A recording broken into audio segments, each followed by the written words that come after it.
I bring everything outside and do a live outside? I'm like, no, I'll have trouble trying to read things or something.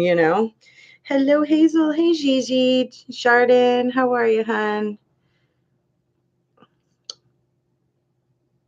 Juxtaposition 44. Hello from Limerick, Ireland. Welcome. Well, hello, hello.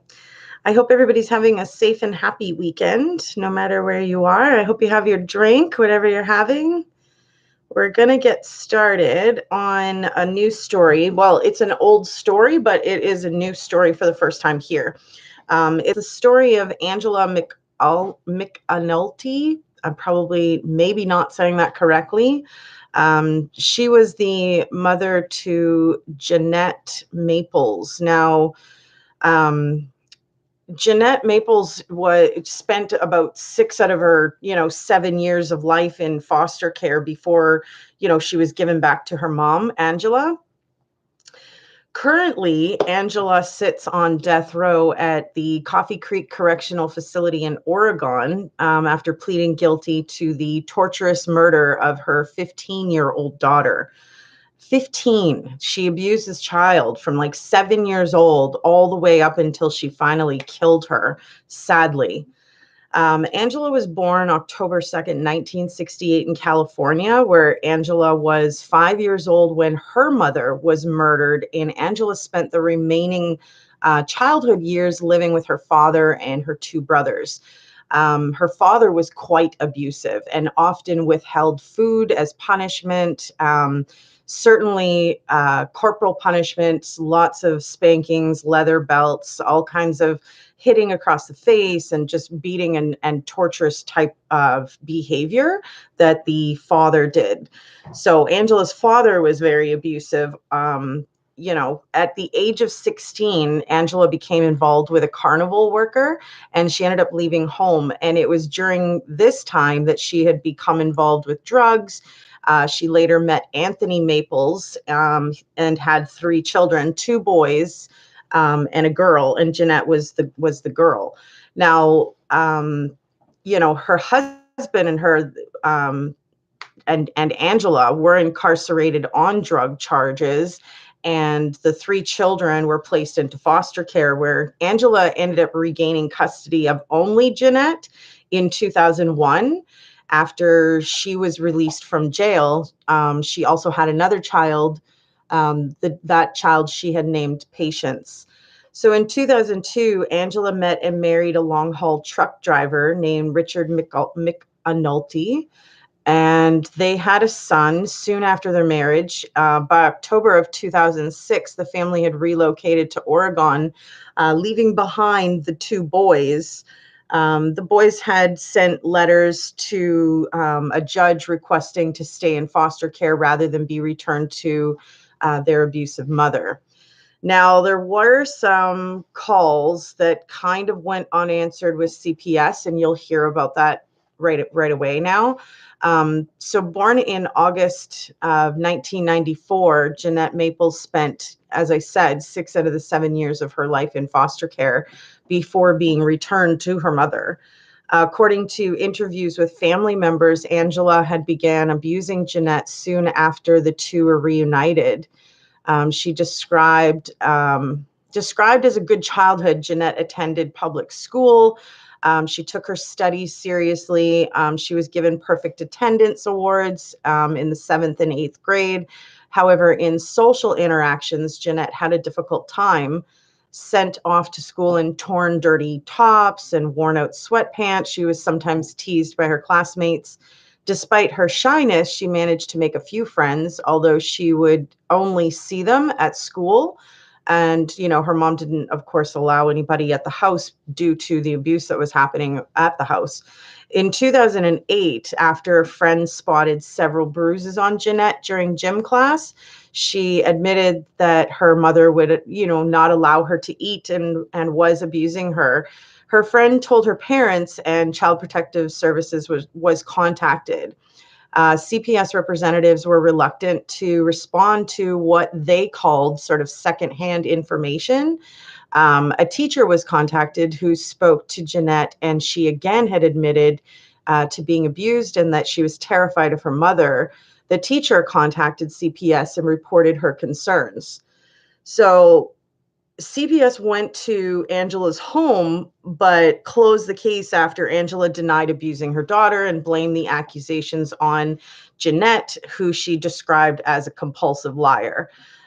She then pulled Jeanette out of school, saying that she was going to homeschool her daughter. This left Jeanette completely isolated and lessened her chances of getting any kind of help. In 2009, another call was made to CPS, this time by an anonymous caller who later turned out to be Lee McAnulty, which was Jeanette's grandmother. She called CPS, and after seeing how grossly underweight her granddaughter was, she had become like she was grossly underweight, and Jeanette had become very much, you could see the bruises on her face. She had a cut lip. She had a gash in the back of her head. It was definitely suggested that Angela, take her to the doctor. Of course, all of these things were disregarded and not done. Over the following months, Jeanette's grandmother called CPS several times, but the agency did not follow up on the calls. Her last call was made within days of Jeanette's death. So on December 9th, 2009, at around 8 p.m., Angela told emergency personnel responding to a 911 call made from her home that her daughter, Jeanette, was not breathing. So when paramedics arrived, they found a very thin, very frail, I believe she was only like 50 pounds, you guys, at 15 years old, laying on the living room floor with her hair wet. She didn't have a shirt on and she had no pulse. Angela told the paramedics that Jeanette had fallen down and seemed fine an hour before she stopped breathing. However, a brief medical exam told a completely different story, right? She had multiple bruises, cuts above her eyes, scars on her lips. She was so emaciated, like, she was so tiny. It was almost not even recognizable that she was a teenager, She was transferred to the hospital where, of course, she was pronounced, dead at 8:42. At the hospital, Dr. Elizabeth Hilton examined Jeanette and found that her face was disfigured from severe bruising. There were scars and deep wounds on her head, legs, and back, including an exposed femur bone. So her hip bone was literally exposed because her mom kept beating her with a belt in the same spot. Her front teeth were broken and her lips were completely pulverized. It was determined that Jeanette's dehydrated, starved, and beaten body was not a result of a simple fall. So police investigation, of course, ensued, and police searched Angela's home and found a blood-spattered bedroom that family members admitted Angela tried to clean before calling 911 to come to the aid of her dying daughter. Richard McAnulty also admitted that Angela wanted to bury Jeanette rather than call 911 and insisted on calling for help. He made the call while Angela attempted to hide evidence of the abuse that had gone on inside the home. The two children in the McAnulty home were interviewed, and the little girl Patience that she had, she told police that Angela and Richard were starving Jeanette and beating her repeatedly. She later said that Richard and Angela would constantly strike Jeanette across the mouth with shoes or their hands.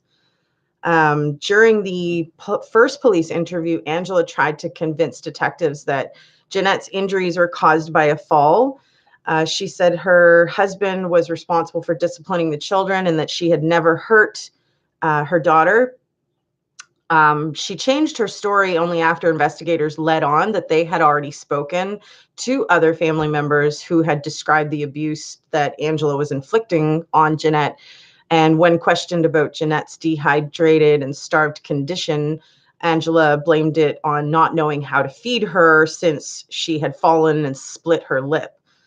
She literally told the detectives that she was so skinny, honest to God, because, she split her lip a while back and she did not know how to feed her. Like, come on, what a ridiculous, absolutely ridiculous. But carrying on, the investigators continued to challenge Angela, saying, that they knew exactly what had happened, and they pressed her until she broke and admitted and said, I did wrong. She said, I should have never spanked my daughter with a belt. I shouldn't have done that.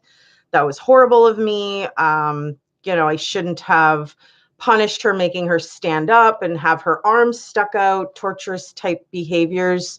But when it came to Angela, being sort of blamed for the final blow that killed her daughter, she was suddenly like, no, like, I didn't do that. Like, yes, I disciplined, and yes, I over disciplined and all this crap, but no, I didn't do the final blow. It's like, give me a break, lady. Excuse me. Let me take a sip of my tea. Then she goes on to say that she guesses that the stress that her daughter brought her was what caused her to do what she was doing, and that she admittedly said, I should have just took up smoking instead of beating my daughter. I mean, oh my goodness. So Angela and Richard were arrested and charged with aggravated murder by intentionally maiming and torturing Jeanette. Based on the evidence found at the home, autopsy reports and interviews with the other children that were there, relatives, prosecutors had determined that the following had taken place over a course of several months, if not years. Angela punished Jeanette regularly using different methods of abuse and torture. To hide the abuse from other children in the home, she would bring Jeanette into her bedroom, which was later described by prosecutors as a torture room. She would turn on the vacuum or turn up the TV really loud and then strip her and completely,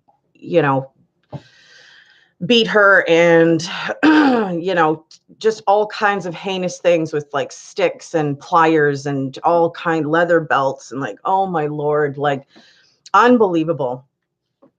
Tests on various objects in the home found pieces of Jeanette's flesh on these items. Jeanette was also deprived of food and water for days at a time. She was forced to drink water from the dog's bowl. Her mom would take the nozzle off of the faucet so you couldn't actually turn it on to drink. She would lock the fridge. She would not allow her anything. Unbelievable.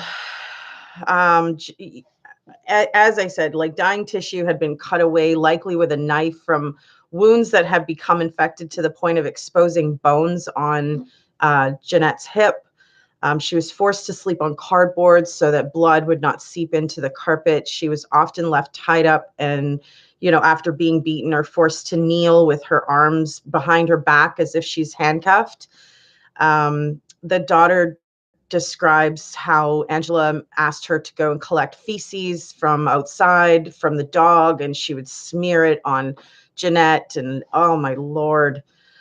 I mean, how do you hear about these kinds of things and not want to just completely, rip apart the mother who did this to her daughter? Like, it's just beyond comprehensible that somebody could treat their flesh and blood like worse than you would treat, like, I don't even think there is something in the world that deserves that kind of treatment, Like, I wouldn't even wish it on my worst enemy. I'm just like, I cannot believe that there are people in the world like that this is actually even happening, maybe right now. Maybe you're somebody living next door, or you hear screaming from somebody's place. I encourage you to take the opportunity to call somebody to get help for whoever might be involved in something heinous. I think it's your duty almost, when you hear of something horrible happening, to try to help that person that's in trouble, Angela would force Jeanette to like stand facing the wall with her arms raised out for hours at a time. Often she could only stand on one foot because her other foot was too injured from Angela stomping on it. Angela and Richard hit Jeanette across the mouth with shoes, the back of their hands, which pulverized her lips. Because they were split, they healed from the inside out, creating for damaged tissue to be very noticeable on her mouth. Oh, Lord Jesus. Oh, my goodness. Angela refused to get her daughter any kind of medical help. She purposely would beat her repeatedly in areas that she had already done, opening up old wounds, infecting, the wounds. Disturbing testimony from the half sister, according to the testimony given by her half sister. Angela began abusing Jeanette very soon after she regained custody of the child, who was 7 years old at the time. The half-sister also spoke about an incident just days before Jeanette died, when Angela showed her a wound that was about the size of a quarter in the back of Jeanette's head. And Angela made the comment to her that if somebody were to stab that with a branch, that it could cause brain damage. The sister went on to testify that by that time, Jeanette was acting really strange and was just incoherent. When asked about what she remembered during the time that Jeanette was first returned to Angela, the sister said that after Angela married Richard in 2002, Jeanette was locked in the back bedroom so that she would not be part of the family, quote unquote. She went on to describe how she witnessed both Angela and Richard abusing Jeanette, which included beating her with shoes and depriving her of food. Thankfully, Angela was sentenced to death for the torture and murder of her daughter. Richard was sentenced to life in prison with no chance of parole until 25 years were served. He denied directly abusing Jeanette, but admitted that he failed to protect her from her mother or call for help to stop the abuse. So it was determined, of course, that CPS agents failed to investigate 4 reports of possible abuse of Jeanette beginning in 2006, and one that was received a week before she was murdered by her mom. So, unbelievable story. I almost lost it at one point here talking about this, because let's face it, it's not even ever easy to discuss abuse, and especially something like this. I can't imagine excluding someone like that from the family and ostracizing them and beating them and holding back food, and like I just can't even imagine. I'm just like, holy crap. So I wanted to share this story because it's absolutely just shocking. And then I also wanted to do that to spread awareness that there is these kinds of things that are happening all around the world, and that, if you're somebody who hears things like that ever, please, make that call and get the person some help, because you may be the only person that's, heard something or whatever, and you might just save that person's life. I mean, unbelievable. I hate that some people take advantage of the system and choose to homeschool. I feel like, when you see things like this, because the teachers noticed, they made some calls. One of her friends saw bruises. She made, called to her mom, or she told her mom called Child and Family Services or Child Protective Services.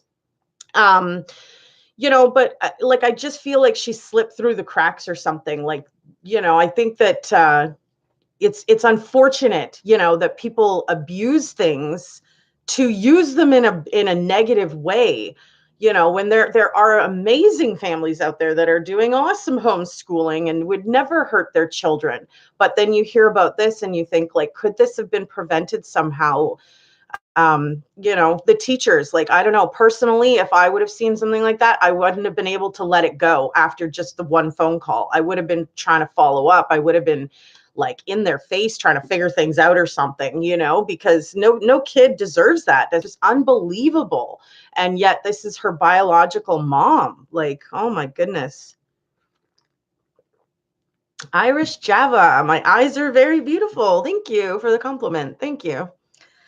I almost started crying at the ending. The whole keeping her in the back room to keep her out away from the family, like not part of the family. That literally makes me just want to start crying. Like I'm just like I can't believe this poor girl had to live through all of that until she just could no longer hold on any longer. And oh my goodness, seriously, people. I mean, it's just heartbreaking, you know? So, if it, like I said, you know, if you're one of those people that you hear something like that, I really do encourage you to make that call. Hello, Bonker Bonker. Don't forget about us. Big Johnson, peace. Yes. This peach tea is so yummy. But in all honesty, like I have a really hard time imagining, you know, a biological mother or daughter or, you know, family doing this to each other. It's just unbelievable how somebody can have other children sitting at the table and you're feeding them and you're alienating and completely abusing and not feeding the another one. Like I just how does the heart even disassociate something like that? Like, how do you look at, you know, the two children that you're caring for and not have any heart for the child you're not caring for? Like, I just don't understand where that comes from. Hey, Gigi, how are ya? Yes, how exactly, Jody Blonde? I'm just shocked that you know, there's people out there who would do this to their children. Um, Unbelievable, you know? Hello, Tambra. Save a life. That's a really good little motto. Hashtag save a life, right? Um, the reason that I like to share some of these things is to spread awareness. Abuse is not something that's readily talked about. And let's face it, it's hidden really well. The people who are abusing people are hiding it very well, right? And I just don't want to see anybody else get fooled and hurt. I would love, you know, to save the entire world, but it's just not possible, right? So we can spread awareness on these stories and hope that it helps just one person somewhere around the world. And, you know, then I think we're doing amazing, right? Hey, Henry, that hits close to home for me. Really sad. Oh, that is too bad. I will never understand, you know, the mistreating your child like that. I can't handle it, you know. It's this woman is still sitting on death row though in Oregon. I looked it up on Wikipedia and her name is there. Um She's been on death row for 8 years, 2 months and 9 days according to this last updated version. Following her sentence, Angela told the jury, literally, quote, I quote, I am very sorry for hurting my daughter in a very bad way. I want you to know I did wrong and I am at peace with your decision. Those were her exact words to the jury. She had pled guilty to the aggravated murder the day her trial was set to begin for torturing, beating, and starving her 15-year-old. Which all came to head in 2009. So it is an older type case, but again, it's heart-wrenching, right? I don't think any kind of news like that gets easier to hear. And it's just baffling to me how somebody can do that and just sort of like, I don't even know how to describe it, right? It seems as though their heart just completely detaches from the connection that they had in carrying that child, birthing it. And, you know, like, I mean, although, like, that being said, there were some drugs and stuff involved where they were incarcerated, Angela and you know, her dad, and that's why she went to foster care. But when she got out of jail was when she was returned, only to be, you know, treated brutally and to end up losing her life as a teenager. So why is she sitting on death row? I don't understand why they get to breathe and walk and live. Well, even if it's not freely, they still get to live their life. Yeah. I totally understand, like here in Canada we don't have the death penalty, but I understand, right? Like this is a prime example as to a great case that it was applied to, it's not an option for us here. We either get, like it's life without parole or life with parole, and that's it. So the fact that this woman took her own daughter's life, I understand where the mentality of that eye for an eye type thing comes into play. Um, you know, she may not have burped her child. She may have just abused the child from being birthed.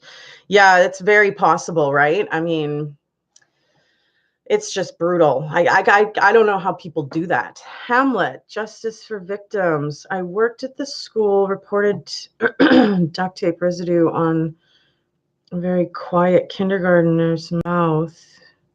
Schools just don't want to get involved. Well, that's, it's kind of like the prerogative. It kind of comes with the job and the territory. It's the same thing as like running a daycare and stuff. Like you have to be aware and you have to be that voice sometimes for, somebody who's too little to even figure out how to use theirs, So justice for victims. Yeah, exactly, Gina. Yeah. Gabrielle Fernandez, it hurt and we can spread awareness. Yeah, I think I might have looked into that a little bit. I feel like I looked into that.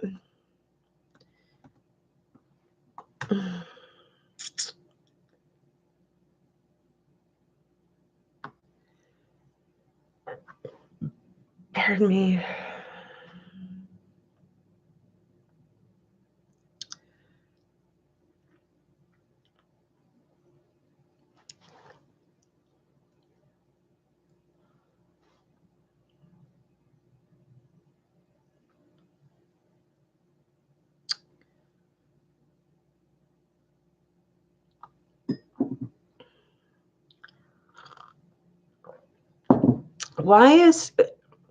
I'm only seeing right now for Gabrielle Fernandez, I'm only seeing like some football, some sport person.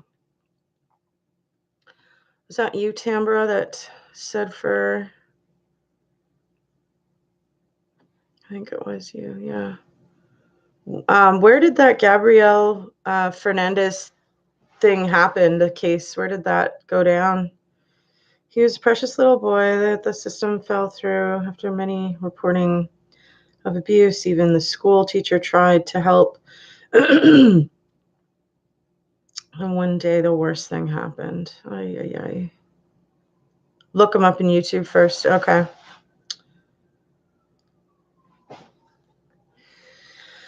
Oh. Well, in my opinion, if you're going to work with children, even teens, right? I mean, teenagers, as we are now hearing in this particular specific case, it didn't even matter that she was a teenager. She was still being brutally abused, I think it's almost like part of your duty that if you see something like that, no matter what, you want to say something to try to stop that and save that person. Is California maybe? Okay.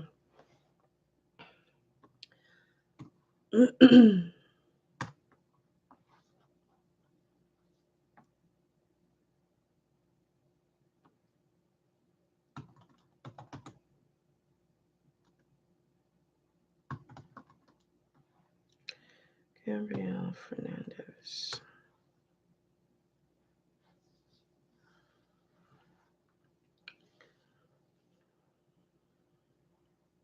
Oh, I do remember this.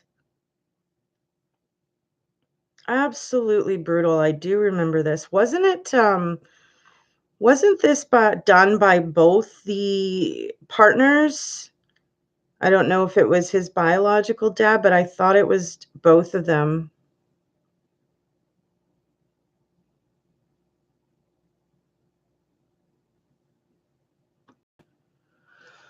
Man.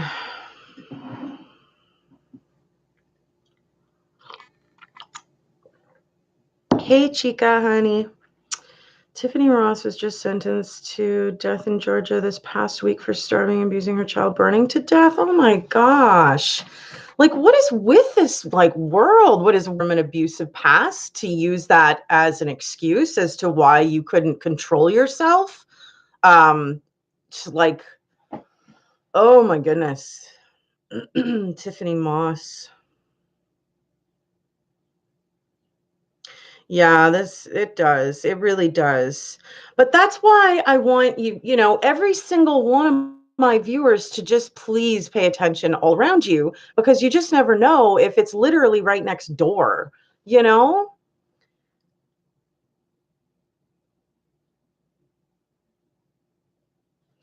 Yeah, no, I just looked up the Gabrielle Fernandez thing.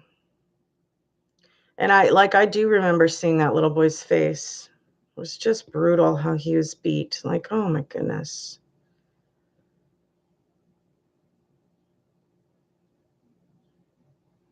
Yeah, I thought it was a mom-dad thing. Her and her boyfriend. Unbelievable.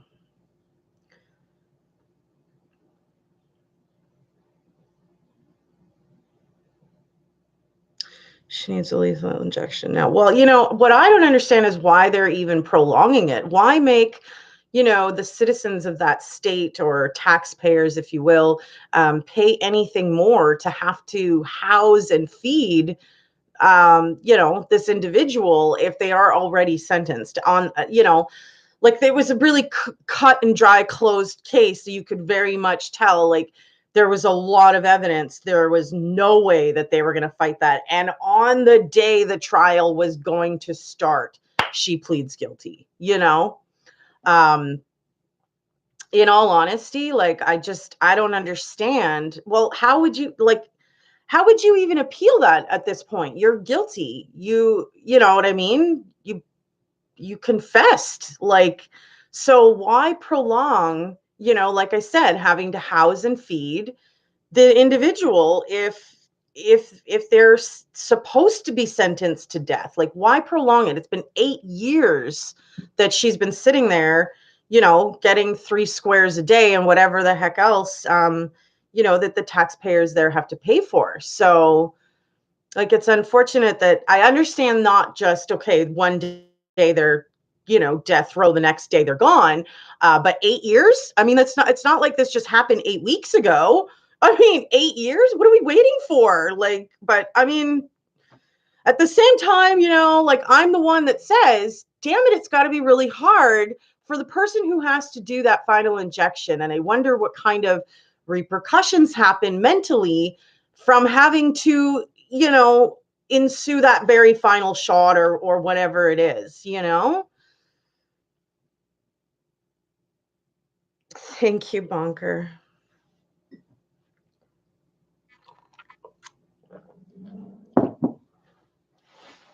So, I mean, it's definitely, yeah, that's irritating, right? I mean, I think that there should be almost like a cutoff time frame or something. 8 years is a really long time to have somebody just sitting there, who's scheduled in a sense for, the death sentence. So yeah, but you get appeals and stuff. But I mean, this person literally confessed. So it's like, what are you waiting for, kind of thing, in a sense. But it's an odd coin, right? Especially for me, because I really, I do have a heart about that, but at the same time I understand, the whole, you took her life, where, you're going to pay for that with yours, type of thing. But someone's got to be the one to do that to her. And I mean, I just don't understand why it's this long later and there's still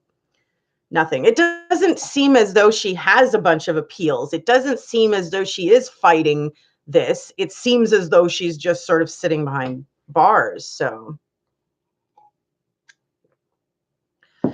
only Texas does death row, or you mean follow through and actually administer?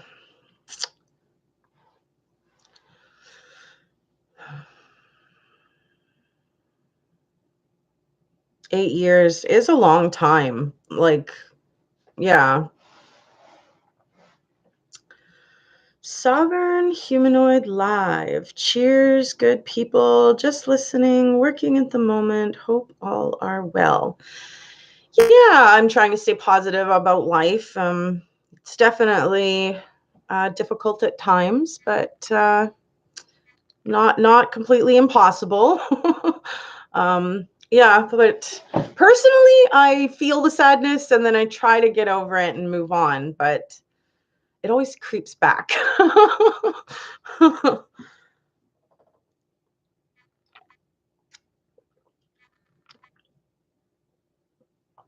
Oh, Texas does it quickly. That's what you're saying, Gina?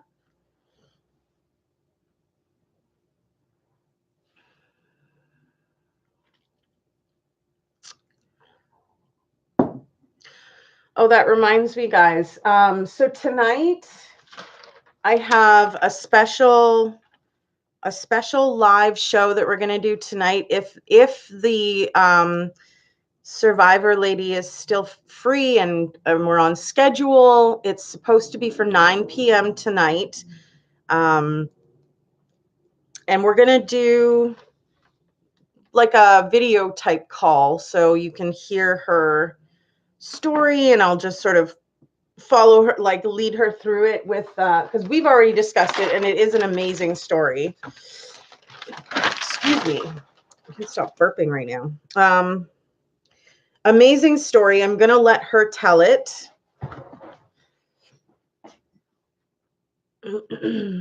But that's supposed to be for 9 p.m. tonight, guys. So if anyone is interested in hearing an awesome Survivor story, be here tonight for 9 p.m. Central Standard Time.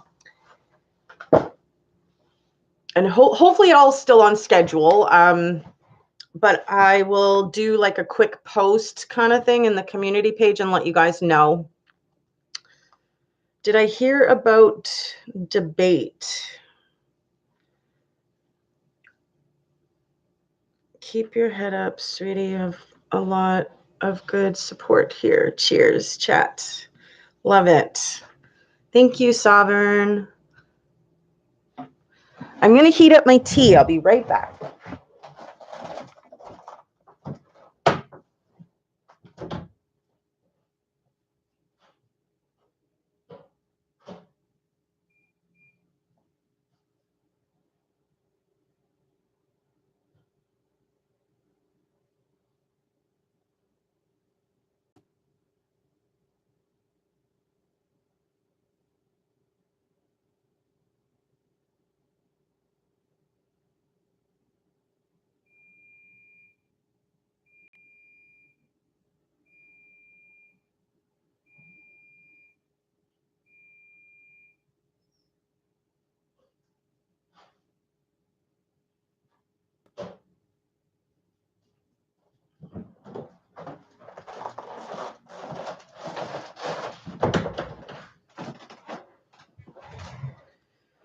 Yeah, who's debating? I wanted to know. What debate are you talking about, girl?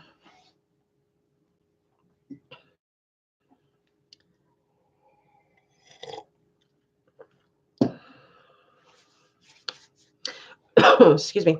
I bought a new creamer. It's so yummy. It's like Southern butter pecan. It's so yummy. Hey, Kara. How you doing, honey? God bless everyone. God loves us. Yes, Gina. No, it's not going to be a debate. What are you talking about, Gina? Hello, Miss Sherry. Sorry I'm late. I just got the notification.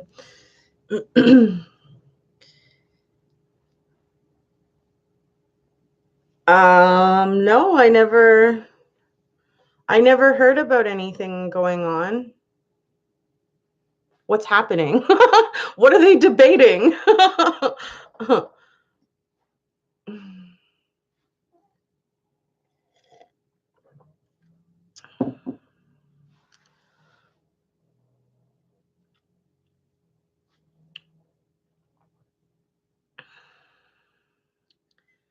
Do you know what they're debating?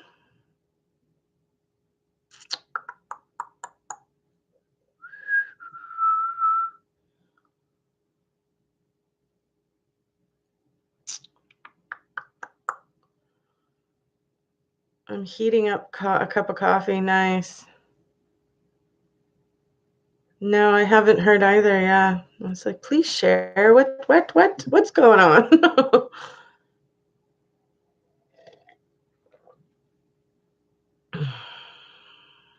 Pro Chris versus pro Shanann. Interesting.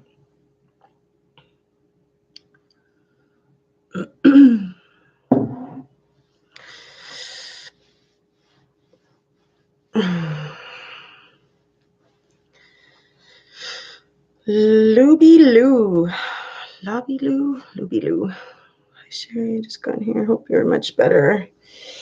We were discussing the case of Jeanette Maples. She was a 15-year-old girl that died in Oregon at the hands of her mother, actually, after years of abuse. She eventually ended up, dying. So this lady is currently sitting on death row in Oregon.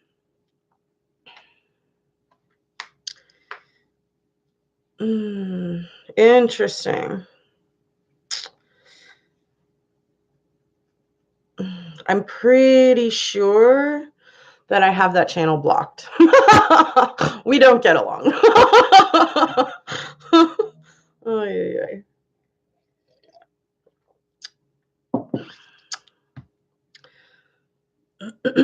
So I can't say that I will necessarily be there to hear any of it, in all honesty.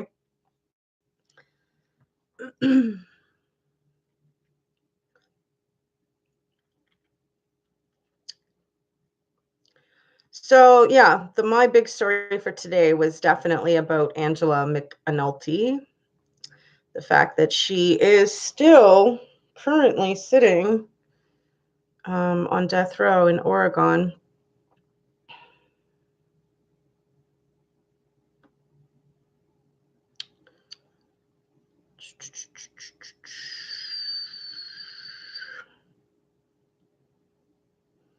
But yeah.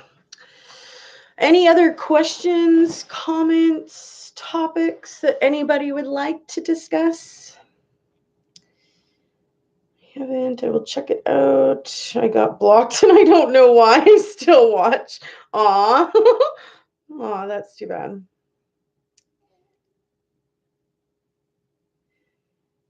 It's where she needs to be by the sounds of it. Yeah, for sure. But kind of odd that it's taking, such a long time for it to just be finished and finalized. How old was she when she died? She was 15, 16 years old, and she was only like 50 pounds. Can you imagine? I mean, that's just tiny. Yeah, my video of me crying. I suffer from depression pretty seriously, you guys. And I just could not pull myself up out of it. I was like, "Oh my gosh, what am I going to do?" Cuz I figured I'll go to bed at like 10, 11. Kind of shut off my devices, laid down and, started doing my prayer and whatever, and then I just started crying, thinking about my personal issues, my family and stuff like that. And I had actually watched the video clip from the Rios case of the children's testimony against to their parents and grandparent. And I just could not stop crying. And I was like, okay, I got to do a live tomorrow. Like, I have to stop crying. So I finally, after 2 hours, you guys, of trying to combat it myself, I picked up the device and I got online and I came to get some help from you guys and just ask for some uplifting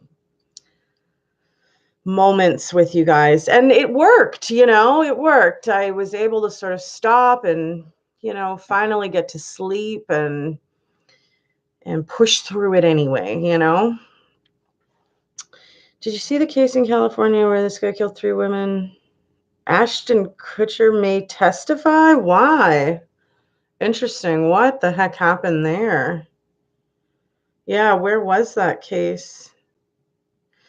But yeah, the depression, you guys, is something that I don't know if it's ever going to go away totally. It just seems like something I have to deal with, um, you know, manage it with meds and, you know, but that's the thing too, is that I don't want to over manage with meds and keep upping the dose and stuff like that so that I'm just not ever sad. That's not how that's supposed to work, in my opinion.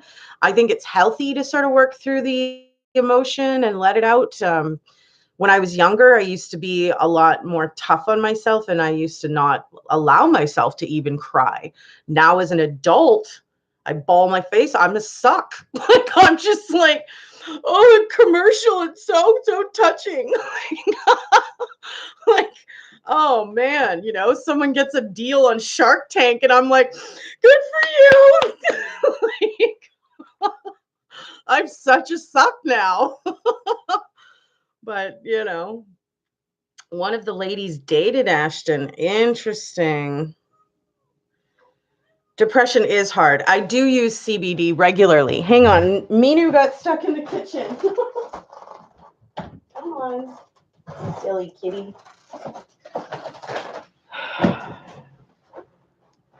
I wonder how that's going to be for his publicity. Oh boy. You can't cry on and on, though. Yeah, it gives you a headache. You just feel drained. I get all puffy, and I'm like, okay, I know. And it was supposed to be a fun, uplifting live on the Tuesday because we were doing the giveaway. So for me to come on all puffed out and teary-eyed and sad was like, no, I'm not doing that. So I picked up the device and I came online and I definitely asked for some help. It's worse, even our minds don't sleep when depressed. Yes, that's true. And it just seems too like as soon as you shut everything off, your mind turns on. Everything that you wish you would have done differently or that anything and everything starts to come in. You're just like, oh my gosh, right when you're trying to sleep. It doesn't need to go up. I'm telling you that 4 meds are gold. Seroquel is your friend. Can't sleep without it. Take a pillow and scream into it. Yeah, I do that sometimes.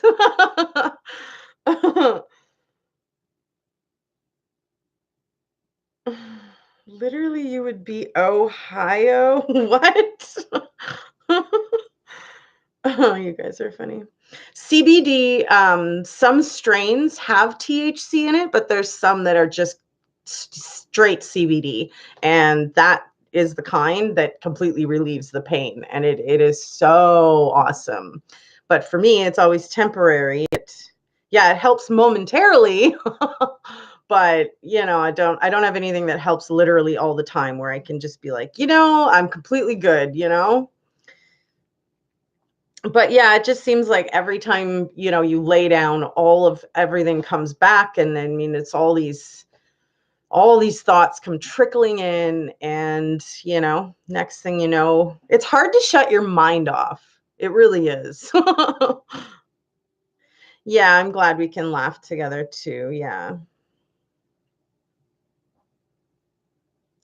Yeah, I'm glad that we have our moments. I don't know, like I don't want to live in the sadness, but if I can't seem to pull myself up out of it, I think I'm going to use that tool of the online world and tap in and say, listen, like I just need a hand here, you know?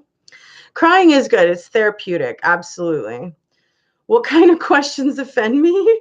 Um, there's not really any that are super offensive. There's a time and a place. So, I mean, you don't want to start asking somebody, a bunch of sexual questions or something like that. That's really, unnecessary or whatever, but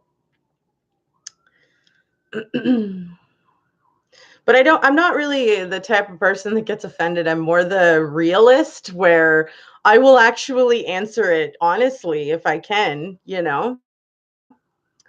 Like one time we had somebody come on alive and say that they were suicidal, that they really didn't want to live anymore and, they didn't know what to do. And I don't know if it was a troll. I don't know if it was real. I don't know if it was just to see how I would react, but I legitimately asked them where they were from and I searched up suicide help hotline type thing and I gave them the number. I posted it right in the live feed because I didn't want to even just chance that maybe it was a real situation and we are the people that this person turned to and then we're just going to be like, yeah, right, sure you are, or something, and that ends up being the last straw for somebody, so I kind of take things pretty face value, and if I can answer it, I will.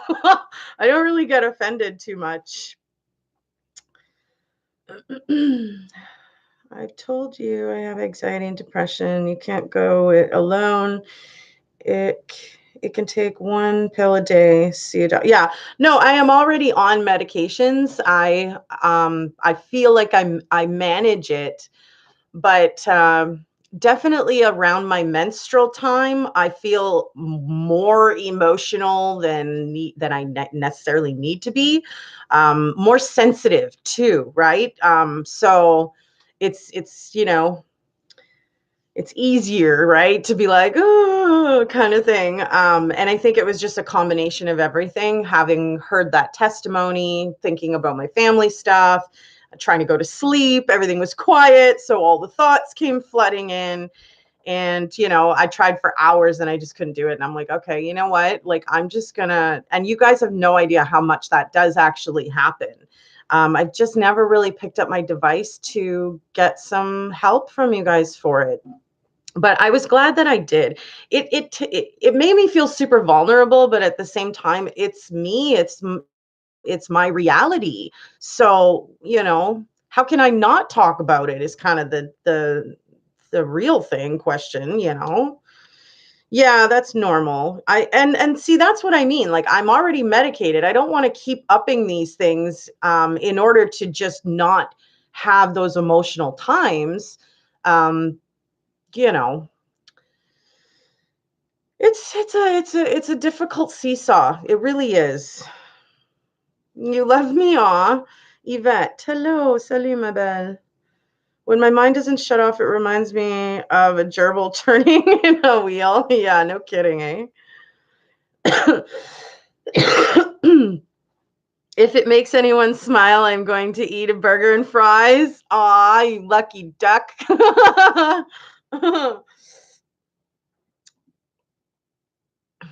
Now you're making me want that.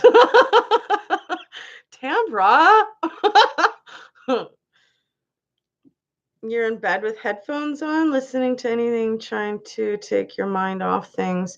I almost feel like that prolongs it. Like if you just keep feeding your ears, right? With more and more and more noise, it just prolongs, the not being able to sleep, because as soon as everything is off, that's when you start thinking too much, right?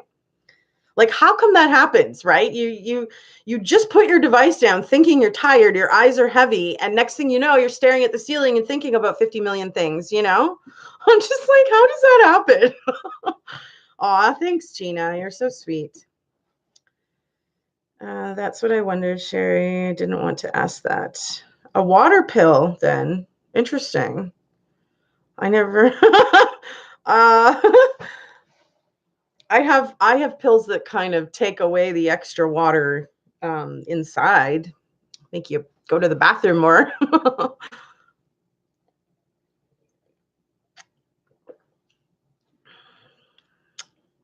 But yeah, no, I'm medicated. I just don't want to keep covering it with more and more medications that I'm not really even allowing myself to just work through the emotions sometimes. Let's face it, as women, we are automatically built emotional, right? So you throw in the menstrual in there, you throw in a little bit of issues, family problems and stuff. It's just a recipe for, tears and wet pillows. Monthly can make you go crazy. I'm just like, ah, and it's just like it never gets any easier. You would think having it from like a kid, right? You're like 11, 12, right? All the way up. Like how nobody ever seems to you know, get easier into that routine. It's for me anyways, I was really never ever able to grab it, catch it beforehand, yeah. Sometimes there was just no sign. Vitamin D helps? Interesting. But it helps with what though, Chica? The sleeping?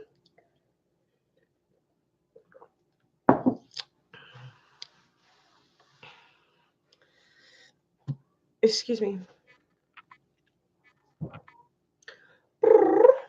Meow. You want to go outside? Yeah. Excuse me. Pardon me.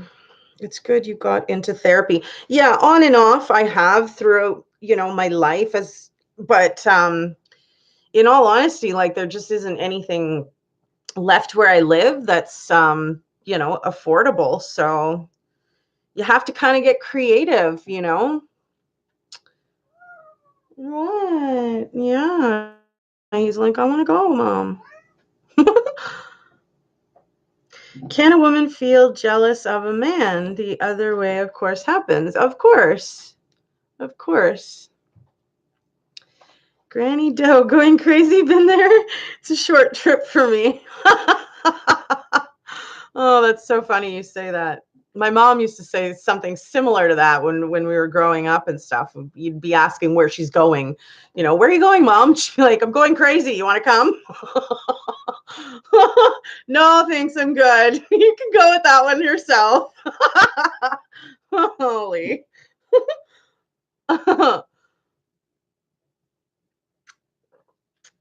Good times, good times.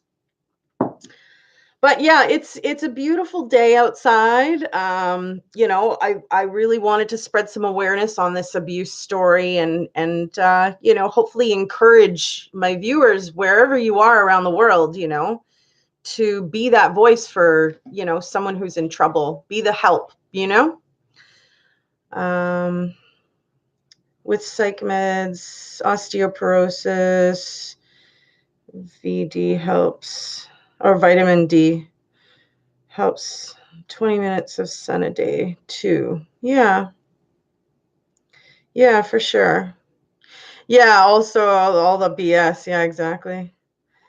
I should appear on TED Talks. I would love to. I don't know what that is. I should look it up before I say that. I don't know what that is. I should look it up. Where do they do the TED Talks thing? Is this on YouTube as well? Oh no. Minu, we're gonna go right away, honey. Don't do that, please. Sheesh. Um,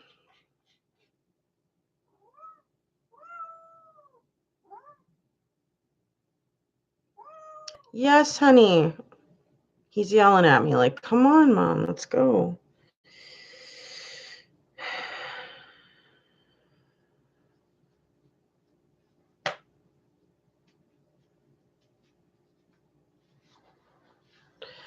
This burger is so delicious. Tambra, if I could crawl through the camera right now, I'd be snatching a bite of it. Seriously. It's just making me hungry. But yeah, for those of you that for those of you that want to come pop back in, I'm gonna do another live show tonight at 9, and hopefully with everything still on schedule with the Survivor story. And yeah, like I think we're just gonna cut this one just a little bit short. I'm gonna take my cats outside, and I've got a few things I need to do before the next show. So if you're free tonight and you want to come back and listen to a call between me and Survivor, then come back and we'll see you here, kind of thing. Wants to go out. Yeah, he's like, let's go. So I'm going to take him out. But yeah, much love to you guys. If you enjoyed the video, throw up a like sign. It's a great way to show me some support. And if you're new, hit the subscribe button. I mean, we have a lot of interactive conversations here where everybody's welcome. So I would love all of you guys. Thank you, Big Johnson. Yes, get some sunshine. Yes, exactly. So I hope you guys all have a great rest of your day, and I will see some of you later tonight. And I hope you have a wonderful evening. Bye for now, folks. Much love.